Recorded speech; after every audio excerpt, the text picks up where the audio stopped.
I'm Roger Schluntz, Dean Emeritus, Professor Emeritus, and champion of Tau Sigma Delta National Honor Society and faculty advisor, co-faculty advisor for our chapter here at UNM, which we've had for about 22 years.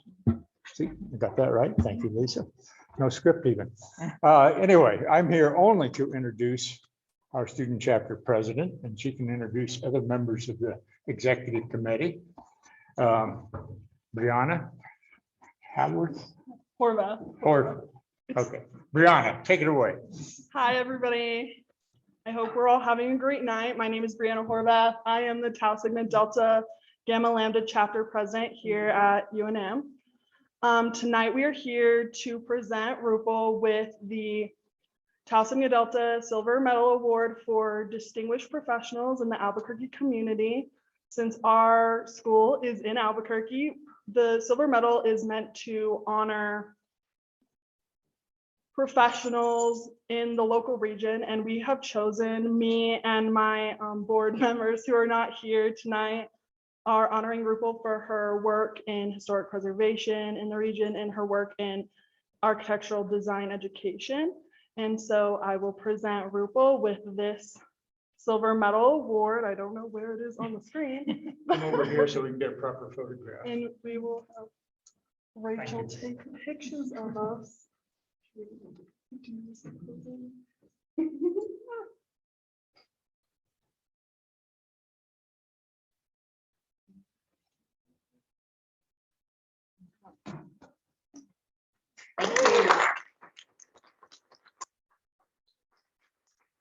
And now we will have Rupal take over and she will talk to us about her practice.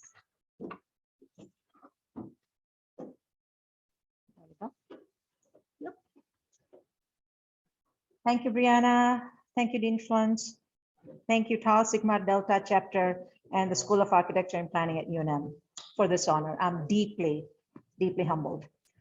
I also want to thank all my mentors over the years and everyone at Design Plus, past and present. What a talented, dedicated group of professionals who have become my friends, along with her dozen or so dogs, without whom I cannot remain sane.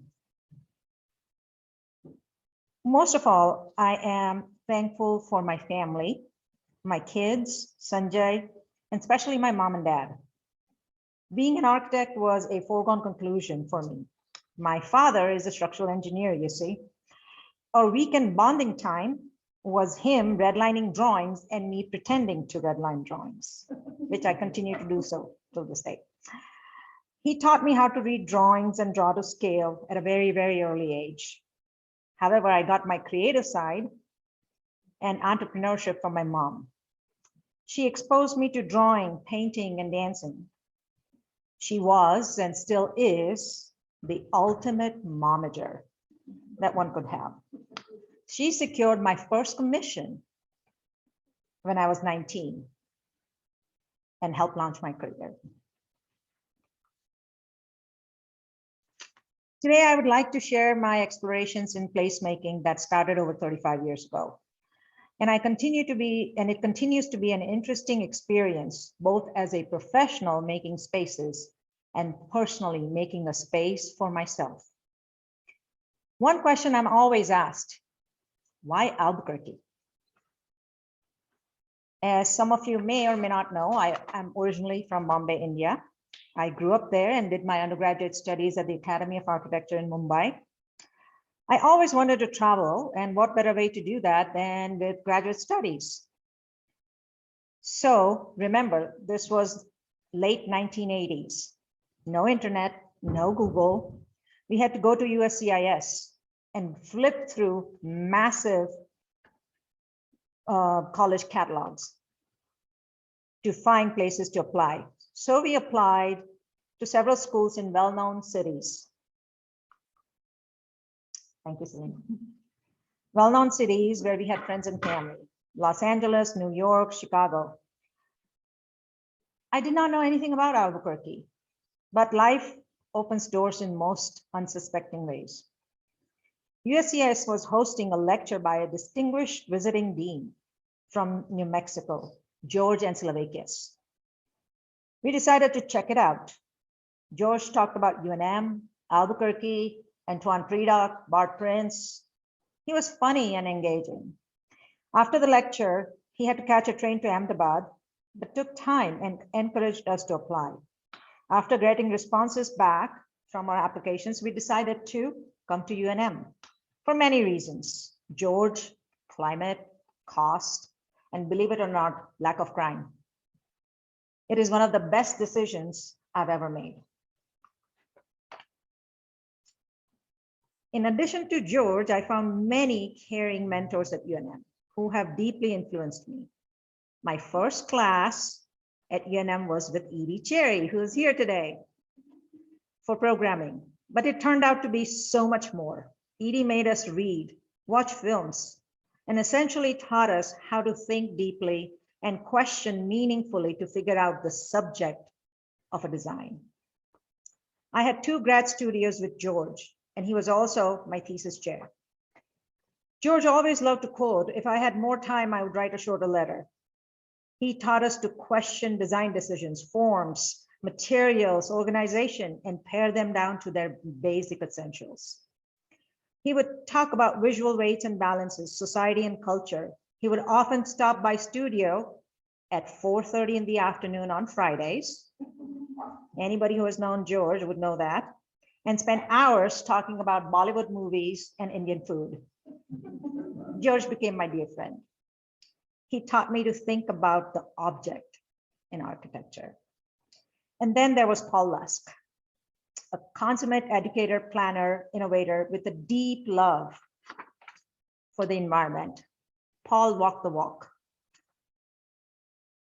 I'm sure some of you, hopefully both here and on Zoom, may have had a chance to visit his home in South Valley. He embodied the practice of sustainability and passed on that passion to his students.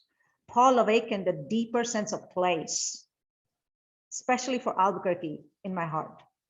For a studio project, Paul sent us once to spend a whole afternoon at the project site on the sand dunes of Northwest Mesa, allowing us to engage all our senses and not just our intellect to understand the place before we started to even design.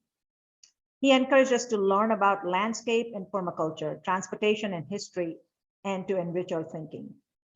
He talked about the place, both in the micro and the macro context. After graduating during early 90s recession and a couple of short job stints, I landed at Barker, McFarland and Associates in Albuquerque. We were neighbors to Edie and Jim's office. Both Hildreth Barker, age to everyone, and Doug McFarland have been terrific mentors. They encouraged us to learn, ask questions, explain arcane construction details and estimating processes, and took us up on field trips to see past projects. Most importantly, they encouraged us to take initiative and associated risks. ADA was passed in 1990 and was being actively implemented within few years by most of the public entities. A lot of projects in the office at the time were related to ADA assessments and compliance. One of these projects was at the historic Manlius Elementary School in Nob Hill. I was project production lead with Doug as principal architect. As the construction began, Doug asked me to take leadership during construction and administration phase. I was excited and terrified. I had some experience in construction management from India, but nothing in US with all the associated liability implications. However, Doug assured me saying, "You will make mistakes, but that's okay. I will be here to help." And I did make mistakes. And he was always there to guide. And that was one of the best things that has ever happened to me professionally.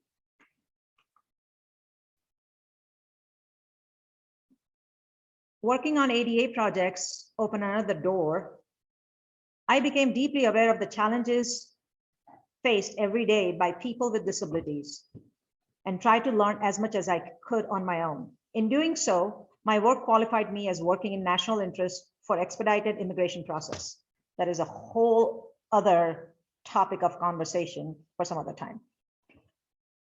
I also volunteered with the Governor's Committee on Handicap Accessibilities for review and recommendations during the development of children's accessibility standards. Being part of a smaller design practice with open-minded, supportive mentors offered a lot of learning opportunities in a short period of time. I got to learn both the practice and the business of architecture, especially after Doug moved to Colorado and I became a partner at the ripe age of 28. By this time, my son, Arya, was a toddler, and I became very interested in knowing how young children learn. I also got to learn firsthand about public schools through our work and learning firsthand from teachers, parents, students, and administrators. Coming from a place where public schools are the last resort for families without means, free public education, despite all its challenges, is a great boon in the US. Meanwhile, another opportunity presented itself. Dr. Ann Taylor, a pioneer faculty member at UNM, created Architecture and Children program, a precursor to much touted design thinking that is trendy right now. She used to offer design studios, weekend design studios at UNM. I got to volunteer and learn as an instructor in these studios. These three things happening at the same time permanently influenced my work in education space. We focused on creating places that piqued curiosity, inspired learning, and encouraged play. A place where children and teachers had agency, which also optimized limited public resources. During my second decade, after I bought the practice from H, we got to dive deeper in exploring geography, place, people on a larger scale. We wanted to keep pushing the boundaries of the object, the subject, and the experience in our work. Quoting Mr. Tadao Ando, since Greco-Roman times, architecture has gone through many, many transformations and changes. But through all these changes, the highest goal has always been the same: to create a space where people can live, think, and create. To simply make a building or form has never been what architecture is about. With that in mind, I will like to share three very different projects. First one is a school project, A. Montoya Elementary School. It is located east of the city in the Tijeras Canyon, south of I-40. The existing school building set on the base of the mountain with a slope of about 20 feet towards the north of the bus drop-off. So kind of like in this direction. This is the existing school.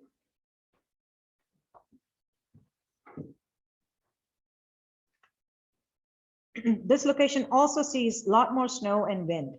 After observing various aspects of the site, movement of the children, and the subject of the project, we located the two-story classroom addition along north-south axis to take advantage of the slope, the natural drainage patterns, using the new building as a windbreaker for the playground.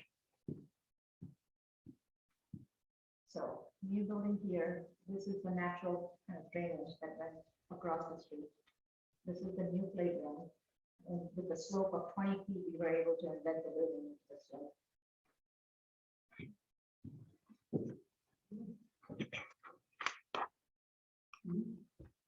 The building also acted as a bridge, a sheltered connection for all students leading to the bus drop-off.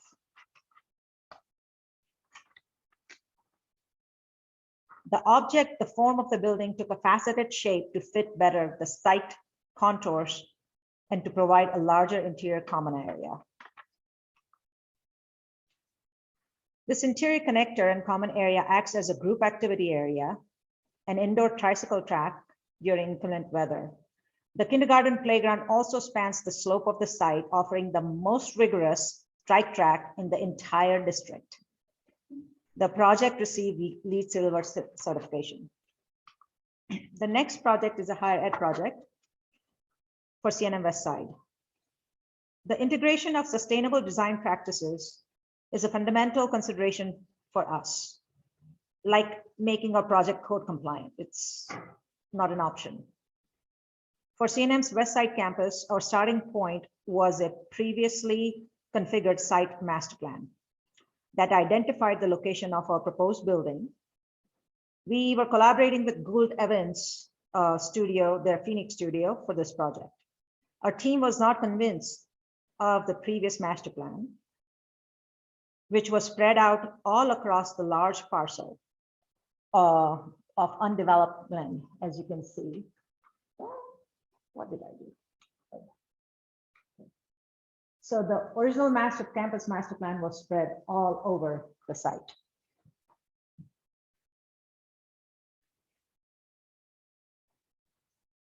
We convinced CNM to allow us to propose a different approach, which condensed the proposed and future buildings on a smaller footprint. So these are just some study sketches that kind of talks about various aspects of the proposed, the change master plan. The condensed master plan allowed us to keep and use the existing natural arroyos on the site for drainage, as well as landscape pedestrian connectors. Space was saved for a geothermal field that will support the entire campus. The current and the future growth was envisioned and as a series of buildings wrapped around sheltered courtyards and organized along pedestrian streets. This approach was rooted in our climate responsive traditional building designs. The new Learning Resource Center takes a very simple and layered form with a very New Mexican spirit. The main entrance is through a central sheltered courtyard, which also acts as an extension of the lower level arts and music classroom. The entrance opens up to an interior multifunction learning area that wraps around the entire building, connecting both levels. All classrooms, conference rooms, break rooms, cafes open into this common space. Public spaces such as the common learning areas and cafes visually connect to the mountains on the east and desert on the west, which is the upper left-hand side and the slide over onto the upper right. The aesthetic expression of the perforated metal scrim is a result of a cohesive system that provides light without glare, shades the glazing for reduction in thermal load, and to strengthen the transparency and connection to the sense of place. The space between the scrim and the building interiors vary, allowing for usable transitional spaces for the students. This project received LEED Gold certification. The last case study is for a very unique residential project. The 2-acre site for Lim residence is located in North Albuquerque Acres next to a major arroyo. About 90% of the site is located in arroyo's floodplain. So all of this.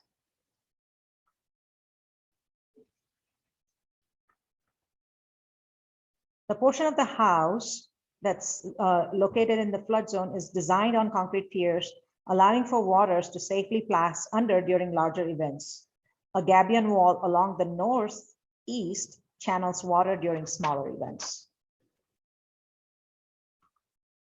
The house is designed in 3 pavilions, with southernmost being the activity wing, which is this. So this is south side, north side. The central pavilion is the living and social space, and the 2-story north pavilion houses the private family space. These separated forms reflect families' way of living and socializing. Constructability consideration of standard spans for precast concrete planks establish the size of the pavilion. Each pavilion is slightly tilted to reinforce the connection to the larger place, the mountains, the city, and the other landmarks. The floating glass bridges connects the pavilions and offers a sense of transition between public and private spaces, while further enhancing the sense of place.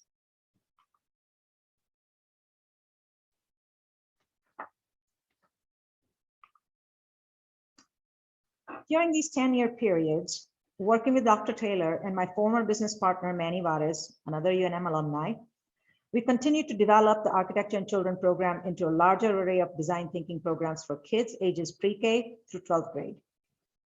We develop long-term partnerships with Albuquerque Academy, UNM Children's Campus, and Sundance Educational Consulting, bringing design thinking mindset to kids as young as 3 years old to larger Native American communities in Southwest and Pacific Northwest. We have collaborated with Chicago Architecture Foundation, Chicago Public Schools, and Taliesin. We actively work with our project schools, other local school districts, and nonprofit organizations. We offer internships and career guidance to high school students. It has been a rewarding feedback process where we learn as much from the students as they learn from us.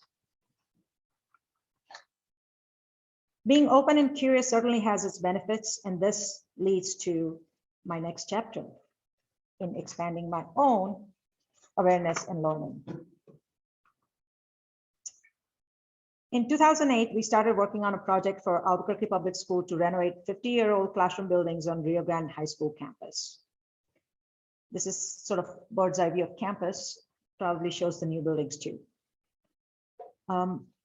While during programming phase, I noticed that the school had a lot more students with severe disability than average high school in the district.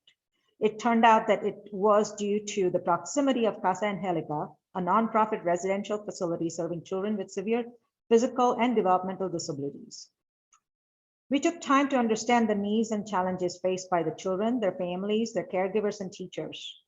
We also assessed the conditions of existing buildings and came to conclusion that existing facility is not sustainable as a suitable learning environment or for energy conservation.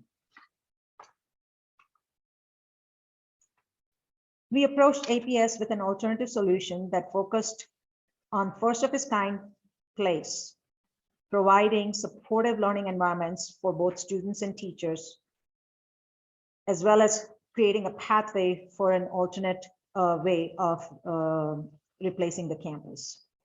APS was most supportive of this change of direction and allowed us additional time to understand and explore further. By this time, I was well versed in the ADA regulations, but I could not find precedents or literature on how to create built environment for students with severe developmental and multiple disabilities or autism spectrum disorder. We had a lot of conversation with all concerns, reviewed journals and papers, and conducted interviews with other institutions which supported similar programs to see what worked and what didn't. One of the ways we were able to learn firsthand from the students and teachers was by conducting a 3-session design thinking studio with potential students of the program. With this feedback and research, we created a basic framework of concepts that would start to address various challenges and create supportive place for learning.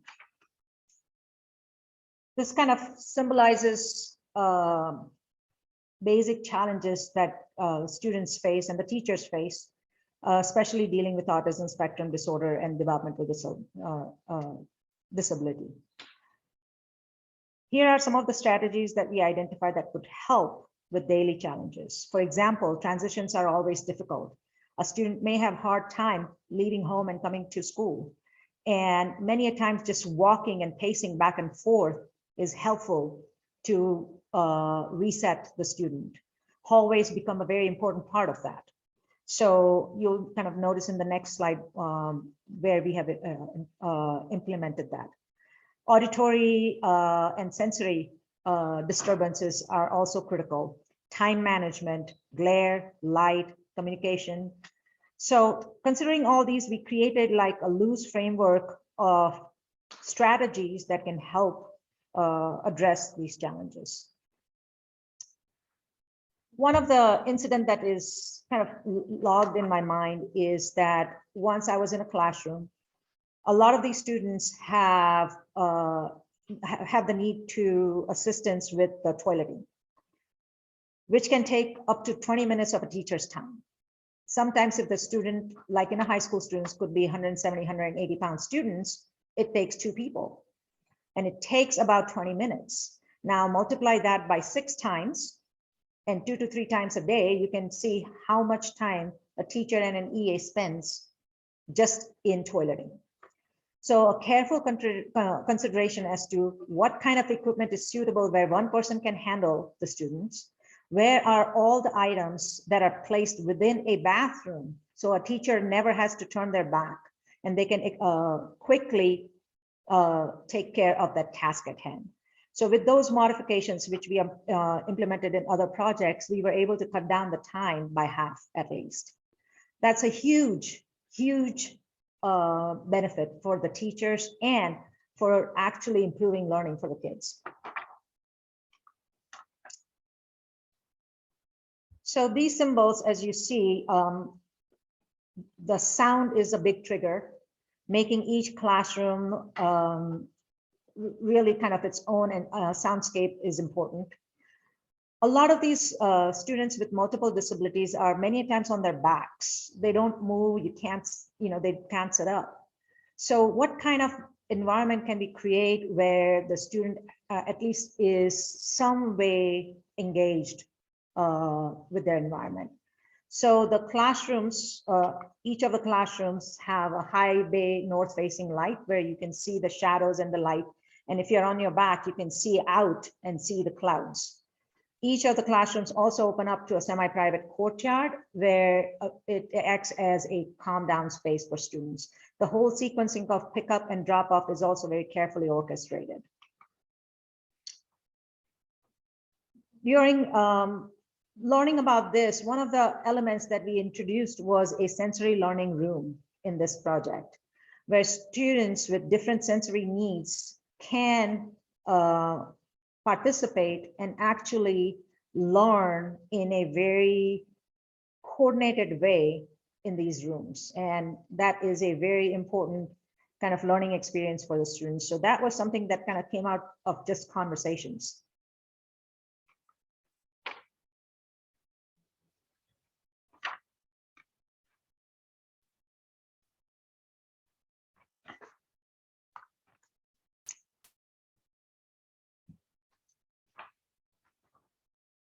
APS as a district faces unique challenges. Being the largest school district in the largest city in the mostly rural and sparsely populated state, they are responsible to support a higher number of students with severe disabilities.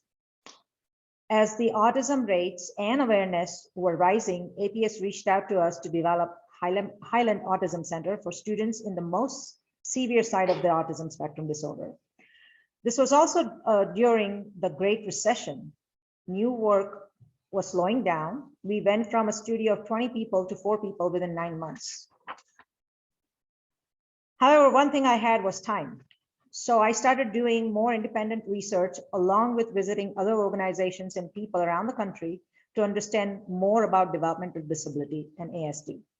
I collaborated with UNM Center for Development and Disabilities to learn from their team of researchers, therapists, and counselors.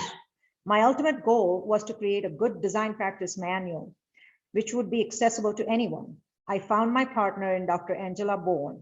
She was finishing her PhD in Texas and asked me to help her with her upcoming book, Designing for Autism Spectrum Disorder. You'll notice that the cover showcases Rio Grande High School. APS has been an incredible partner and client in this journey. After Highland Autism Center, I collaborated with Cindy Terry at Westwork Architects to design STEC Special Education Complex. Here we tested the concepts such as self-calming corners as part of the classroom space. And if you have questions, I'll be happy to go more in detail later. Or Teachers Oasis to offer easily accessible respite areas for teachers to grab a cup of coffee or practice 5 minutes of meditation. Teacher burnout is even bigger challenge in special education side.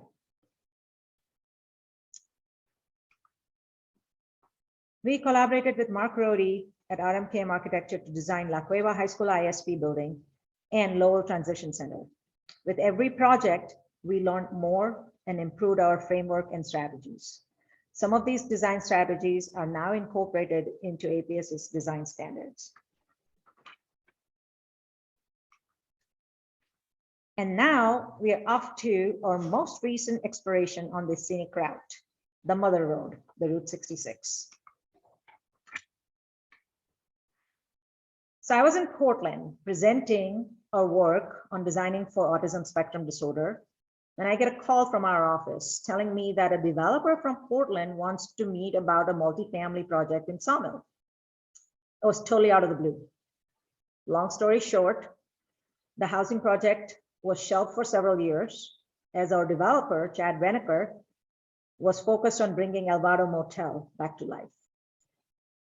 He asked me if I would like to work on Elvado. Heck yeah. It was a perfect partnership. Both of us had never worked on any hospitality projects, but both of us were driven by the idea of placemaking, especially with a much beloved historical building in Albuquerque. Elvado was built in 1936 by a transplant hotelier and entrepreneur, Mr. Daniel Murphy, in anticipation of realignment of Route 66 in a more direct east-west configuration. Elvado quickly became a thriving stopover for interstate road travel. Elvado's design, celebrating the lore of the Southwest and its Pueblo architecture, is part and parcel of the Mother Road culture and legacy. Even in its most derelict condition, Elvado was a reminder of a bygone era. It was also listed on the State of New Mexico and National Park Service's Register of Historic Places. And this certification was needed to be maintained. We had our work cut out for us.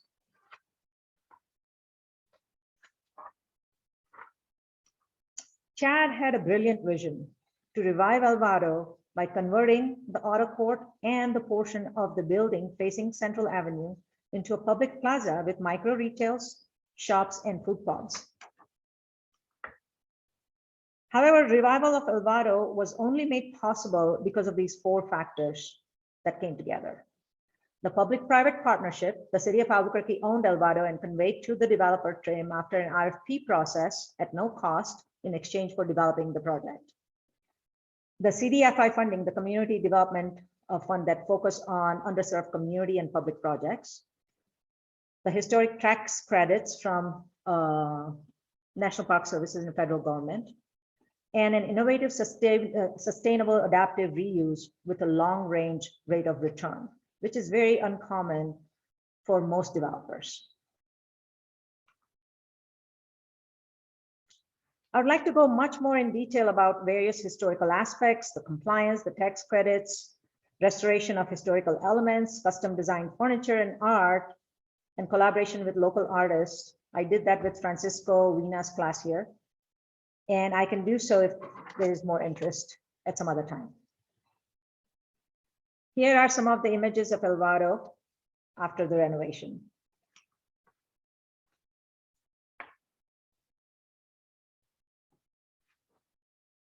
Working on Elvado was special in many ways. Having a client who is equally excited about placemaking, getting to know dynamic stories of the people behind Elvado's life, of the immigrant spirit, and creating the place for future travelers and our own community to appreciate was amazing.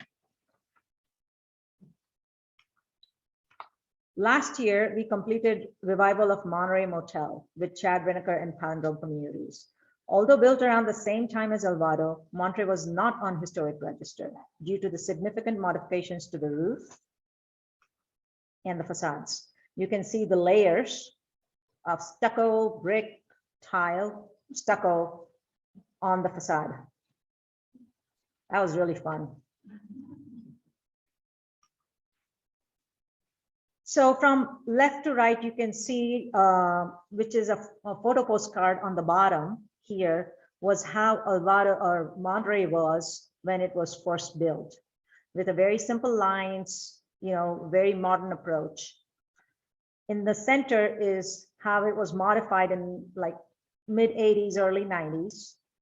And then on the right-hand side bottom is Monterey as it is today. It was very interesting to see that two motor courts built around the same time took such different forms. Elvado portrays the romantic and the nostalgic image of the Southwest, while Monterey took a very simple, streamlined, modern form. Our design approaches for Monterey reflected this juxtaposition. The lobby, the manager's apartment, and the carport is now a cocktail lounge. The new addition around the original pool offers a combination of standard and hostel style guest rooms for traveling families and groups. Monterey just received the Historic Conservation Award from Route 66 Association of New Mexico. We are currently working on reviving the Imperial Motel, another Route 66 fixture just further up east from Monterey. These are challenging, exciting, and scary times to be practicing architecture. But like most challenges, it also presents an incredible opportunity to shake up the status quo. We have been exploring new processes in the area of commercial space with our partners at Improve Group and McKee Wallwork. This process focuses on people, places, and technology. It is a very different mindset than the current commodity-based approach to building spaces. The goal of the process is to create, through in-depth analysis, a framework for design, space planning, construction systems, and technology that can grow and evolve as the organization grows and evolves, always with people at its center. We employed this process with designing headquarters for various research, a local science and research firm. Explaining this concept to our very intelligent clients was difficult, but they kept their trust in us. The result was a new place of work and culture rooted in clients' mission, value, and long-term goals. They came back and asked us to use the same process for their R&D space. Both of these spaces were built using component-based intelligent wall and floor system called DIRTT, D-I-R-T-T, stands for doing it right this time. The system is highly flexible, integrates technology and infrastructure seamlessly, and is manufactured using sustainable materials and in sustainable factories.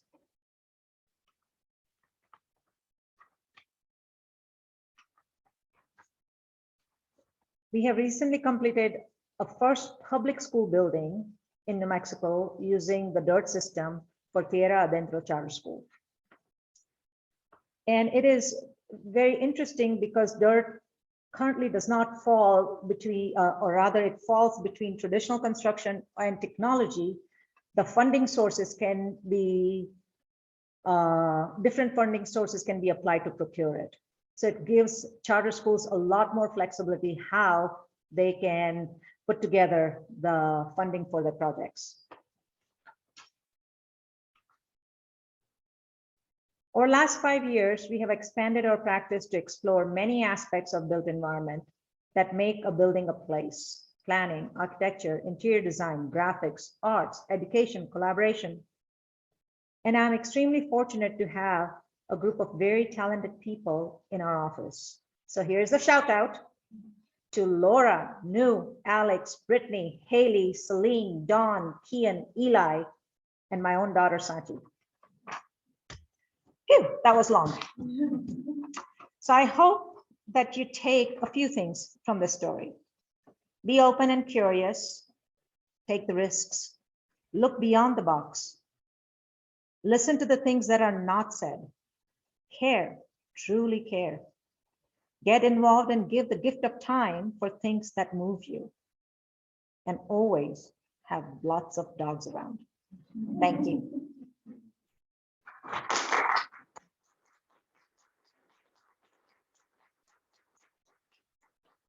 Right. Any questions? I don't know how we are going to do if there are questions on Zoom. Okay. Yes, sir. Very impressive work. Thank you. Glad I came tonight. Thank you. Congratulations on the success that you've enjoyed, obviously, and the respect that your clients must have for you. Thank you. For the work that you do. Years ago, I did a studio project for UNM Autistic Center Mhm. up in North Campus. Mhm. Could have used you then. Yeah. Have you done any work with that group? Yes, I have. That is a UNM Center for Development and Disability. And they did mention that there was a studio project back in the day that they had done with UNM. So I have done their home, which occupies 2 buildings, altogether about 80,000 square feet on Manal. So it has office space, diagnostic space, counseling space, training spaces. So yes, I have worked with them. And an earlier project that you showed great interest in me because I lived near it, the residents in North Albuquerque Acres. Who was your client for that? His name is Andy Lim. He is a tech entrepreneur. He founded Lavu, and then currently he is a founder of another tech app called AdMe. Both of them mostly are point of sale apps. A few years ago, the house was being used for a movie set. Yes, yeah, it's been used for movies and TV shows. Struck somebody else's fancy as well. Yeah. It's quite striking. Yes, I it walk is. up to your royal Mhm. development. Yeah. Thank you. Thank you. Any other questions? Yes. How do you see the future of institutions and environments for students with any type of disability as we move forward in new social norms, any type of other, I guess, social changes? That's a very interesting question, worthy of a happy hour. But I think that, it is a process of discovery, awareness, and empathy. When we first started with Rio Grande High School, as I mentioned, there was no precedence. There was no literature about specially built environment for people with such severe disabilities. So we just need to be open and ask a lot of questions and listen and kind of create environment. Like I mentioned, we have been very fortunate with our partner in AKS that we have been able to try out our ideas over 5 projects, and we're able to make it better every time. So I think that's my answer. All right, happy hour. A happy hour. Any other questions? Robert? You've faced a lot of challenges when trying to build out Elvado or Monterey, or at least Elvado being on the historic register. It was a very long process. I think Edie is the expert here on historic preservation, not me. But I found it took about 1.5 years. The process is very subjective, is what I found, but I also found that some of the people involved were extremely helpful. So one of the things that we did, Elvado, those of you who have seen it, is that we have turned the carports next to each guest room into a suite. But we also wanted to keep the profile of the carport. So they allowed us to use a frameless glazing with dark tint, so that overall, against the white mass of the building, it looks as if it's a recess, but it's actually a room. So they were open to such ideas. It is a long process, and it is a subjective process. Do you have anything to add, Edie? No, but I think it was a great solution to keep that idea of what was the garage. That was people's cars were so valuable to them. Yeah, they'll keep right next to it. Yes. And the thing is that if you've noticed that all of those suites, because all the carports are suites now, are named after the classic cars. Any other question? Yes, sir. You have mentioned how there was not really very much literature on what you were doing with these occupancy types and these spaces. Have you been involved with the post-occupancy observations? And was there anything that you learned that you was like, wow, that just straight up didn't work? So when we first started thinking about the sensory learning rooms. There's a big debate about, and rather, questions about the sensory therapy. And we just didn't know that much about it. We are not kind of like the formal researcher or expert in this field. So as it turns out that more than therapeutic measure, some of these spaces are actually more useful to manage. Some of the students can be hypersensitive or hypersensitive. Let's say that if some individual student is startled a lot by, contrast or light or sound, it is a place where you can introduce that element and let the student learn how to deal with it and learn to self-calm. So what the space ended up being was part of that sort of learning rather than a therapy. So we kind of learn nuances like that. At Rio Grande, we had traditionally district, not just Albuquerque Public School, but a lot of other school districts used to have timeout room, which you can't call them timeout room. They had calming room with doors that, if a student gets really agitated and aggravated, get physically aggressive, then you put that student in that room and it has certain measures. But even that thinking, because the thinking related to these disorders and disability is evolving, how to respond is also evolving. So later on in some of the later projects, we do not have a room, we have an alcove. So it's a positive reinforcement where a student understands that they're getting agitated and they go and calm down in that alcove because it's cozy, the furniture is like that, the lighting is considered, and then when they are ready, they can come back out. So rather than letting it get to that aggravated state, these kind of spaces allow the teachers to manage and teach students how to manage their own conditions.